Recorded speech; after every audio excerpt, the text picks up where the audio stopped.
So, praise God. We are here to learn more about the Word of God. Amen?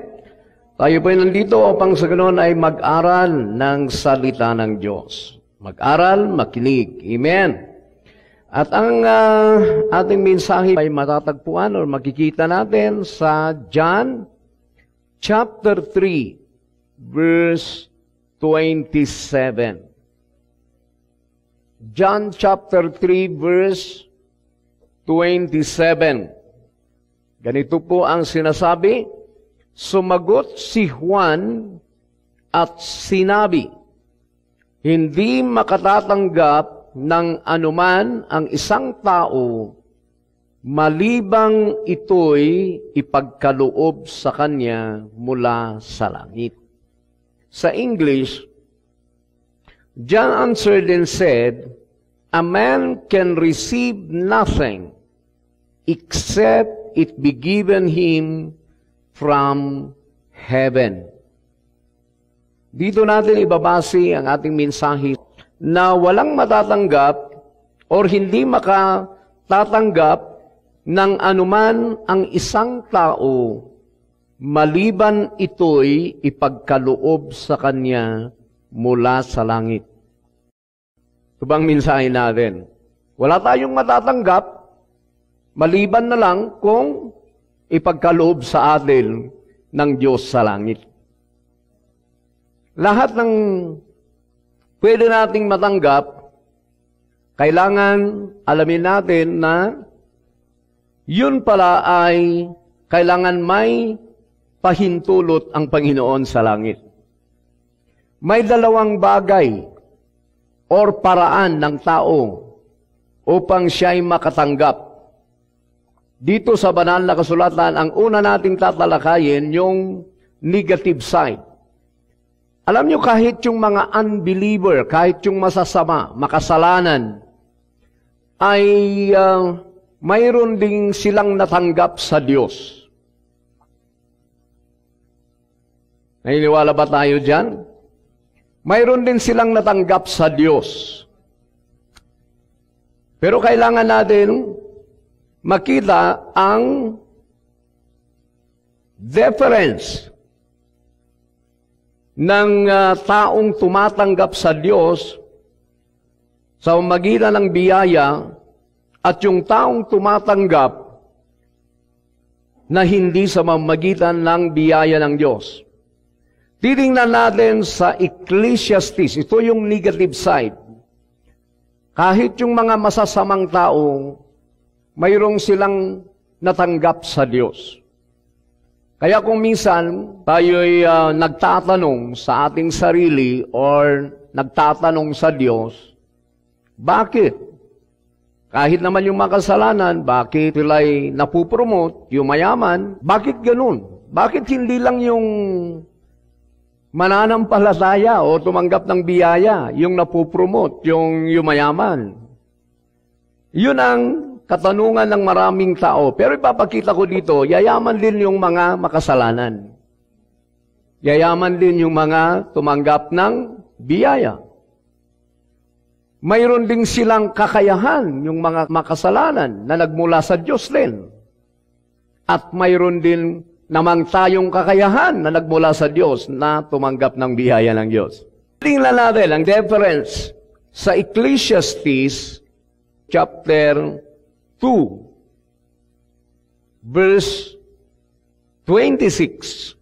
Makikita natin dito na yung mga makasalanan mayroon din ipinahintulot ng Panginoon or ipinagkaloob ng Panginoon sa kanila. Kaya sila'y nagiging mayaman. Kaya pag nakikita natin yung mga makasalanan dito sa mundong ito, bakit sila kung minsan yung nasa taas or napupromote. Hitingnan natin. Ecclesiastes chapter 2 verse 26. Basahin natin. Sapagkat ang tao na kinaluluguran niya, binibigyan ng Diyos ng karunungan at kaalaman at kagalakan, ngunit ang makasalanan ay binibigyan niya ng damdam na magpisan at magbunton upang maibigay sa kanya na kinaluluguran ng Diyos. Ito man ay walang kabuluhan at nauuwi sa wala. Okay. Sapagkat ang tao na kinalulugdan niya, ito yung mga mananampalataya. Ito yung mga nakatanggap ng biyaya sa Diyos. Ano ang ibinigay ng Diyos? Binibigyan ng Diyos ng karunungan at kaalaman, wisdom and knowledge at kagalakan. Ngunit, ito naman yung negative side. Okay, ngunit ang makasalanan ay binibigyan niya. Di may ibinigay din siya sa kanila. Kaya huwag kayong mainggit. Kung sakaling nabigyan sila ng mga ari-arian, na-promote sila, huwag kayong magagalit. At huwag kayong mainggit. Bakit?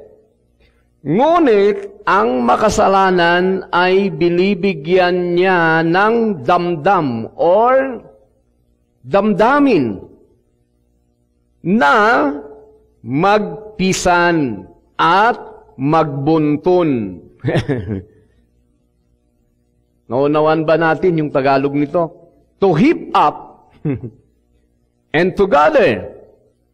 Okay, magpisan at magbuntun upang, ito lang ang problema nila, upang maibigay sa kanya na kinalulugdan ng Diyos. Yung pinisan nila, yung inipon nila, may pagbibigyan ng Diyos. Yun lang ang diferensya nila. Pero yung dalawang ito, makasalanan at yung mga mananampalataya na kinalulugdan ng Diyos, may ibinigay ang Diyos sa kanila. Okay? So ito yung sa atin, yung nauna. Okay, titingnan natin.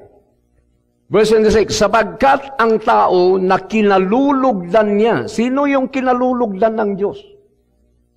Bakit tayo? Ang kinalulugdan kasi ng Diyos, yung mga may pananampalataya, yung sumasampalataya.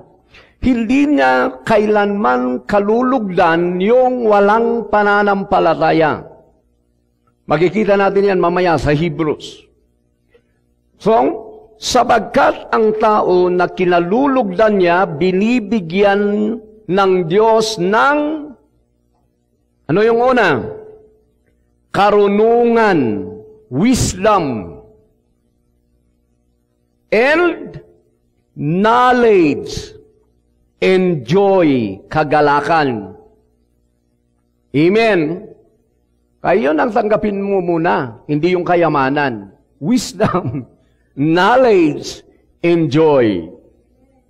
Yun ang gustong ibigay ng Diyos sa mga kinalulugdan niya. Yun ang una niyang ibibigay or ipagkakaloob sa atin. Remember yung text natin na walang matatanggap ang isang tao maliban kung ipagkakaloob sa kanya ng Diyos sa langit. Amen. Kaya kailangan makita natin paano tayo tatanggap sa Diyos ng mga kaloob. Okay. So kailangan makita natin ito, na ang ibinigay pala ng Diyos sa atin ay wisdom, knowledge, and joy. Amen. Ang ibinigay naman niya sa makasalanan ay binigyan niya sila ng damdam. Damdam or kaisipan na magpisan at magbunton, to gather and to heap up. Kaya lahat ng mga unbelievers, makikita mo lang karamihan sa kanila, ito yung nasa kanilang pag-iisip. Na ang gusto lang nila ay magbunton, mag-ipon, magpisan ng kanilang mga ari-arian. Hindi, pag yung makasalanan, hindi mo makikita sa kanilang buhay yung sila talagay nananalangin. Kung minsan nga, ayaw nilang manalangin eh. Ayaw nilang malistract. Kasi kailangan maaga silang pupunta sa kanilang mga farm, mga business. Bakit? Kasi yung damdamin nila, yung magpisan at magbunton. Sana wala sa atin dito. Iba sa atin eh. Okay, pero titingnan natin, magpisan at magbunton. Yun ang ibinigay ng Diyos sa kanila na kakayahan. Kaya kaya nila na mag-ipon, magbunton ng kanilang mga ari-arian. Kasi ibinigay ng Diyos. Pero alam nyo, ang gagawin ng Diyos sa kanila, para silang slave or trabahador ng Diyos. Gagawin niya silang kanyang worker para sa kanyang kinalulugdan. Alam niyo kung bakit ganyan sila kapursigi sa kanilang ginagawa, ibinigay ng Diyos sa kanila yon. Pero ginagawa nila yun para magpisan, magbunton, para kukunin ng Diyos at ibibigay niya sa mga taong kanyang kinalulugdan. Kaya pag may nakita kang ganung tao, huwag kang mainggit. Ang dapat mong gawin, sige, ituloy mo pa. Damihan mo pa. Baka yung mga pinisan mo, yung mga inipon mo, mamaya pupunta sa akin. Amen? Naniniwala ba kayo sa salita ng Diyos? Kaya ba ng Diyos na gawin yan? Kaya na yan. Marami na siyang ginawang ganon. Tingnan nyo naman yung mga Israelites. Tingnan nyo yung mga taga-Egypt. Sila'y nagpisan ng mga ginto.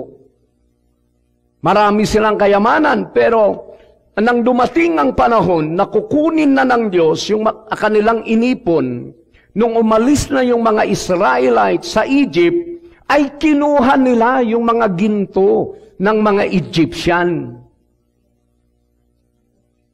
Basta hilingi lang yung mga Israelites ibinigay. Bakit? Yun ang kapangyarihan ng Diyos. Hallelujah! Yun naman ang sabi ng Panginoon sa kanila. Yung si Abraham, pupunta kayo sa lugar na hindi ninyo pinagpaguran. Iba yung nag-prepare sa inyo, iba yung nagtanim, iba yung nag-construct kung building yung mga yan. Pero kayo ang titira. Alam niyo, kailangan natin ng pananampalataya. Kasi lahat ng ating tatanggapin sa Diyos kung tayo'y mananampalataya ay sa pamamagitan ng biyaya. Sa kanila, hindi biyaya yun eh. Kasi sila'y pinagtrabaho ng Diyos.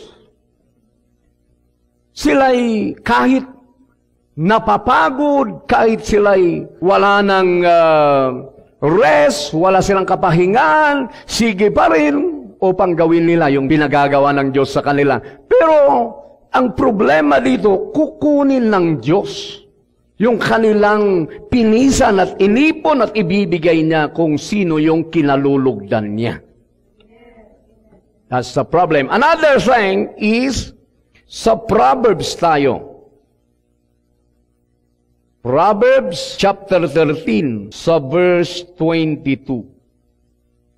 Ang mabuti ay nagiiwan ng mana sa mga anak ng kanyang mga anak, at ang kayamanan ng makasalanan ay nalalagay na ukol sa matuwid. Titingnan niyo. Pangalawa na itong bersikulo.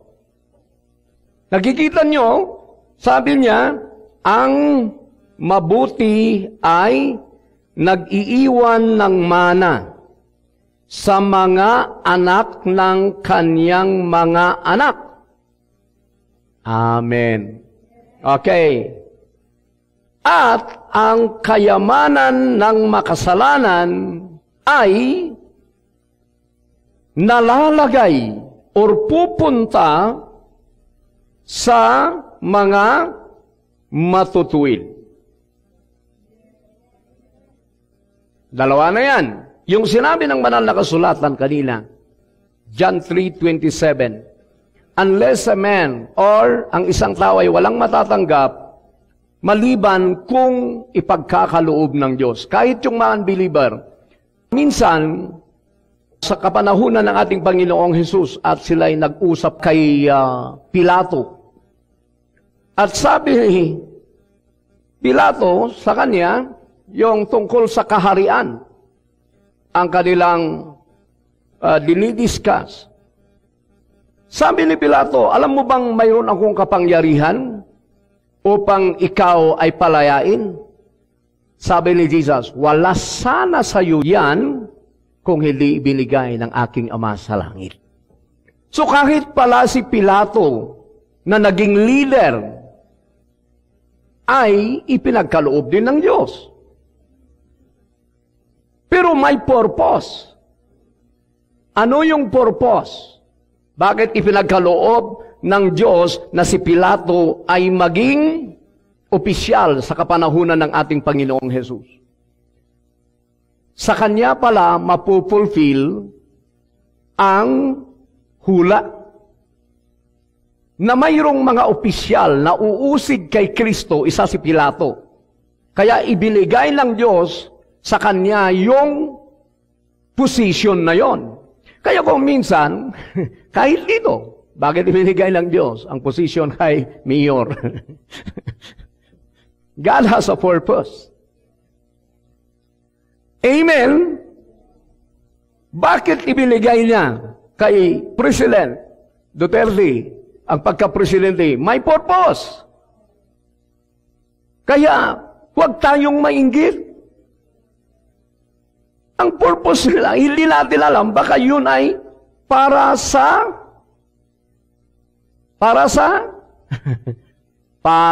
ikabubuti natin.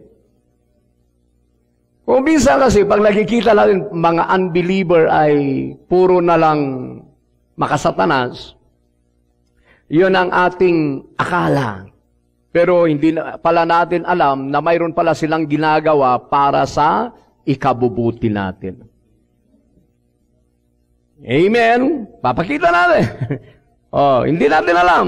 Nagpiprepare sila. Mamaya, tayo pala ang kukuha, magmamana. Amen! Praise God, katulad ng building na ito, hindi pa natin pag-aari ito. Pero hindi tayo ang gumawa, pero tayo ang gumagamit. Palakpakan natin ang Panginoon. Iyaanhin mo kahit marami kang building, for example, marami kang pinatayo, hindi mo naman magamit, iba naman yung gumagamit, iba yung natutulog. Yung alam mo lang, alam mo na pag-aari mo, pero hindi mo nagagamit. Pero hindi lang yun ang kakayahan ng Diyos. Kaya niyang ibigay. Pati titulo. Amen? Ganyan sanang pananampalataya natin. Hinahanap ng Diyos ang pananampalataya sa puso ng tao. Hallelujah. Alam nyo, nagmula ako sa ganyang uri ng buhay, isang mangangaral ng salita ng Diyos. Nung ako'y nag-umpisa na mangaral ng salita ng Diyos, ang buhay ko ay sobrang napakadukha. Sobrang walang-wala. Pati yung pinag-aralan, pati yung wisdom, knowledge, wala. Isa akong pastor ng Kalabaw. Nung ako'y tinawag ng Diyos, ganyan ang aking situation. Pero, yung una niyang ginawa sa akin, binigyan ako ng karunungan, knowledge, and joy to serve Him. Hindi ko nakikita yung mga kayamanan sa salapi, kayamanan sa material things. Pero nagpatuloy ako hanggang ngayon. Nakita ko na pinopromote ako ng Diyos, hindi dahil sa aking sariling kakayahan, kundi dahil sa Kanyang biyaya. Palakpakan natin ang Panginoon. Yan ang dapat niyong sampalatayanan sa buhay niyo. Ano man yung stage ng buhay ninyo. Ano man yung naabot ninyo sa buhay.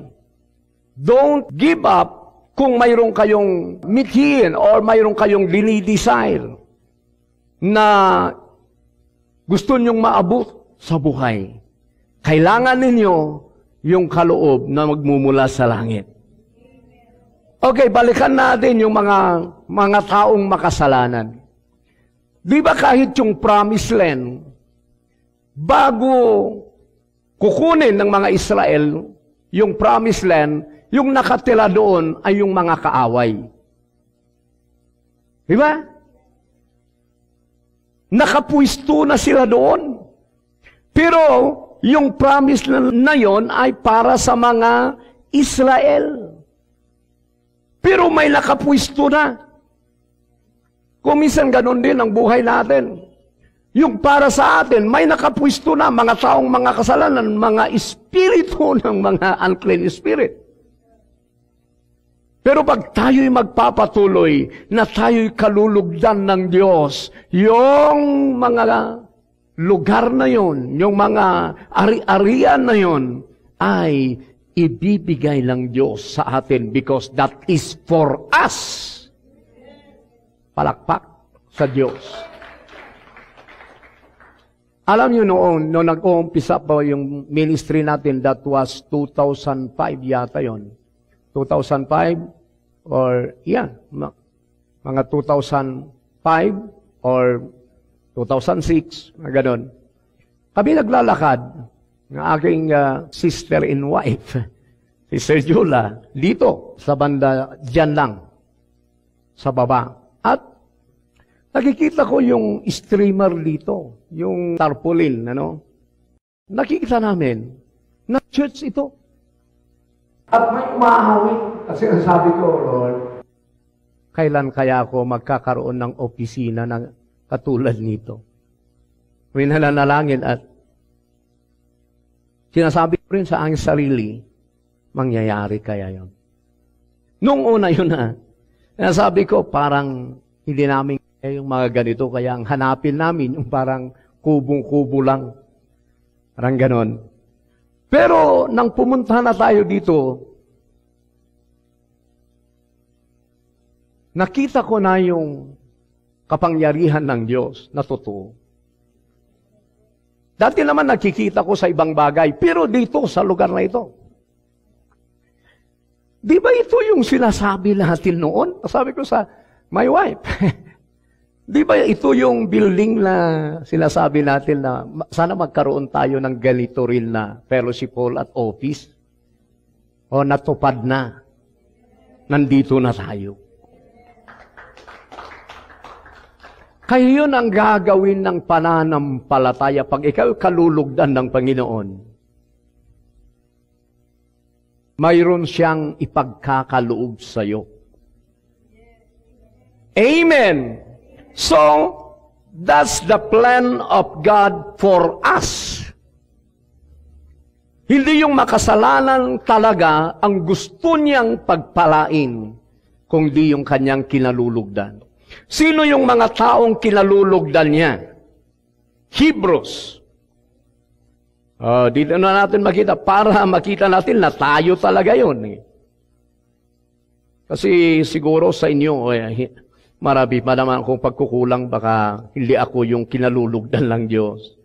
Yung kasi ang doubt sa atin kung minsan, alam nyo yung mga kinalulugdan ng Diyos sa Bible, marami rin silang pagkukulang.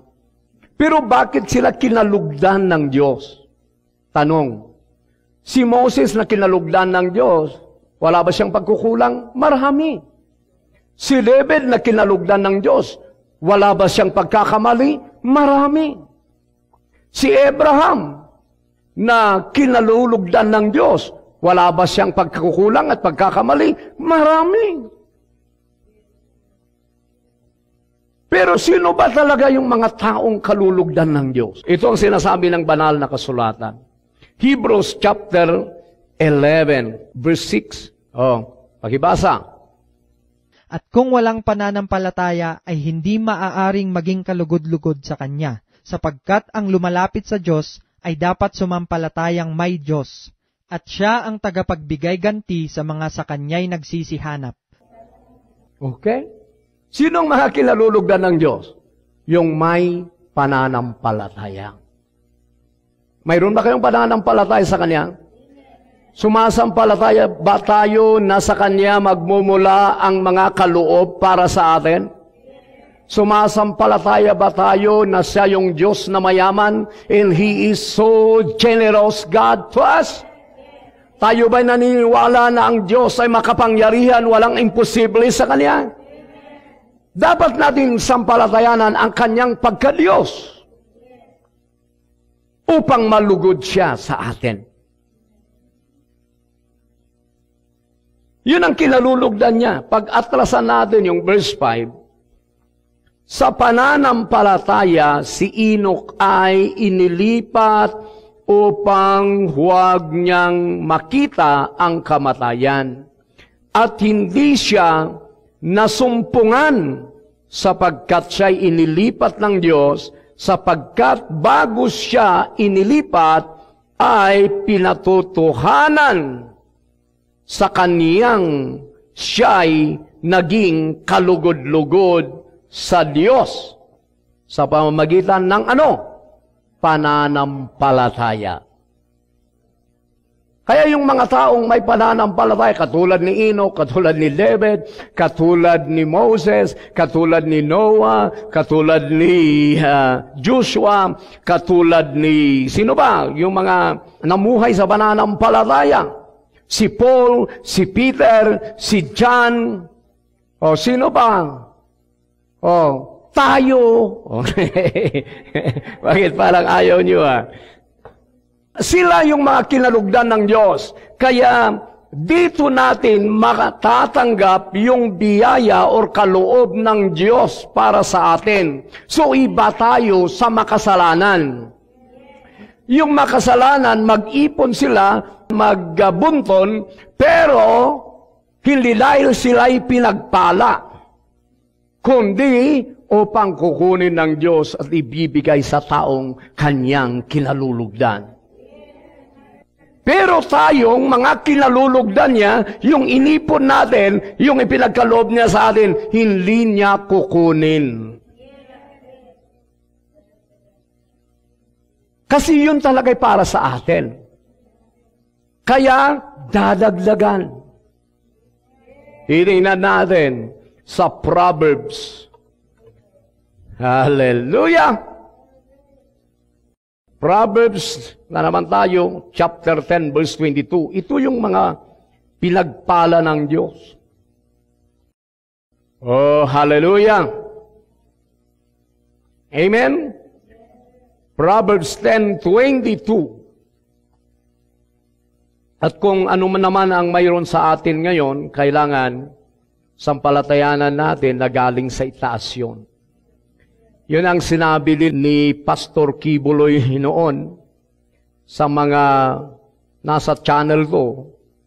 Kasi sinabi niya, pag binigyan kayo ng Diyos ng kayamanan at prinumot kayo, sabi ni Kibuloy sa kanila, huwag kayong magyabang. O tingnan niyo yung ginawa niya. Ginawa ng Diyos, yung sabi ni Kibuloy. Pero si Kibuloy yan ang sinasabi ko dito, sinasabi ng Diyos. Amen. Pero totoo yung pag ikaw ay binigyan ng Diyos ng kaloob o kayamanan o whatever na nasa iyo, huwag kang magyabang. Tanggapin mo na yon ay kaloob ng Diyos na nagmula sa langit. Hallelujah! Just enjoy it. Pero huwag kang magyabang. Sa Kawikaan chapter 10 verse 22, ito ang sinasabi. Ang pagpapala ng Panginoon ay nagpapayaman at hindi niya idinadagdag ang kapanglawan. Oho. Tingnan ninyo, hindi niya idinadagdag ang kapanglawan. Sorrow. Pero ang dinadagdag niya sa mga makasalanan, iba. Amen? Kaya may dalawang kapangyarihan na kumikilos sa dalawang uri ng tao sa mundong ito. Yung mga makasalanan ang nagbibigay sa kanila o nagtitrigger sa kanila na sila yumaman because of the love of money. Kasi yung nasa kanilang damdamin, nasa kanilang isipan, money, money, para magbunton at magpisan, mag-ipon, money, money. Pag sila'y matulog, money. Paggising nila, money. Kasi yun ang ibinigay ng Diyos sa kanila para mag-ipon at mag-ipon at mag-ipon at wala silang panahon sa Diyos, wala silang panahon sa mga makadiyos na bagay. Pero tayo naman na pinagpaalan ng Diyos, Diyos, Diyos, Diyos, laging kasama natin ay Diyos. The more na ginagawa natin yung kalooban ng Diyos, the more na tayo'y nagkakaroon ng biyaya at tayo'y yayaman din. Palakpakan natin ang Panginoon. Pero ang nagbibigay sa atin ng encouragement to do that is God. Yung makasalanan, yung pag-ibig nila sa salapi, yun ang dahilan kung bakit sila naging masisipag. Pero tayo naman, dahil sa pag-ibig natin sa Panginoon at ang pag-ibig ng Panginoon sa atin, kaya tayo'y nagiging masisipag. Palakpak sa Panginoon. Sino ang masipag dito? Bakit ka masipag? Dahil sa Panginoon. Dahil tumanggap ka ng biyaya sa Panginoon. Dahil ikaw ay may pananampalataya sa Panginoon. Dahil ikaw ay kinalulugdan ng Panginoon. Hallelujah! Amen! So the blessing of the Lord, it maketh rich, and He addeth no sorrow with it. Yun ang mga tumanggap ng biyaya. Tingnan natin yung John chapter 1 na tayo. Kaya tingnan natin na ang buhay natin ay nakatanggap tayo ng biyaya, kaloob na nagmumula sa Diyos. Iba sa mga natanggap ng mga unbeliever o makasalanan. Hallelujah! Tayo ay tumanggap ng biyaya, sila hindi biyaya ang kanilang natanggap. Kung di, ano yan? Natanggap nila kasipagan na mag-ipon. Amen? Kahit may sakit yung kanilang paa o kanilang tiyan, kahit nga sa mountain trail, parang nakikita mo yan, talagang di nila iniinda ang sakit ng katawan para sila'y yayaman. Yun ang diferensya. Tayo naman, we have the joy in wisdom, in knowledge of God about Him, about Christ. At yun ang dahilan kung bakit tayo naging masipag, kung bakit tayo naging makapangyarihan or naging full of wisdom, not because of human ability, but because of God's grace from above. Kaya yun ang nangyari sa buhay ko. Praise God. Sa verse 15, John 1, verse 15. Basa. Pinatotohanan siya ni Juan at sumigaw na nagsasabi, "Ito yaong aking sinasabi, ang pumaparitong nasa hulihan ko ay magiging una sa akin, sapagkat siya'y una sa akin." Okay, sapagkat sa kanyang kapuspusan and of His fullness ay nagsitanggap, past tense. Nagsitanggap tayong lahat na tumanggap kay Kristo, yung mga sumampalataya kay Kristo, ano yung natanggap natin? Grace upon grace, biyaya sa biyaya. Kaya yung blessing of the Lord na nagpapayaman, nasa iyo na. In Christ Jesus, you have that blessing already. The blessing of the Lord, it maketh rich. Iyon ang natanggap natin kay Kristo Jesus. Kaya tayo ay nakatanggap na at tatanggap pa. Hallelujah! Di ba sabi niya, grace. Biyaya sa biyaya. Hindi lang minsan natanggapin. Natanggap mo na yung biyaya, mayroon pang susunod. Mayroon pang patong. Patong-patong na grasya. Yun ang pagkakaiba ng makasalanan na bakit napupromote yung mayaman at yung tumanggap ng biyaya sa pananampalataya na napupromote at yumayaman. At ang pinakamahalaga sa lahat, pagdating ng paghuhukom, pagdating ng rapture, ay ikaw pa rin ay ano yung matatanggap mo pagdating ng paghuhukom? Ikaw pa rin ang tatanggap ng reward na incorruptible or forever na reward. Ikaw pa rin ang maliligtas, pero yung makasalanan, mapaparusahan. Kaya yun ang buhay natin na kinalulugdan ng Diyos. Kaya ang dapat mong makita sa iyong buhay, ikaw yung kinalulugdan ng Diyos dahil sa pananampalataya. Amen! Palakpak sa Panginoon. Hallelujah!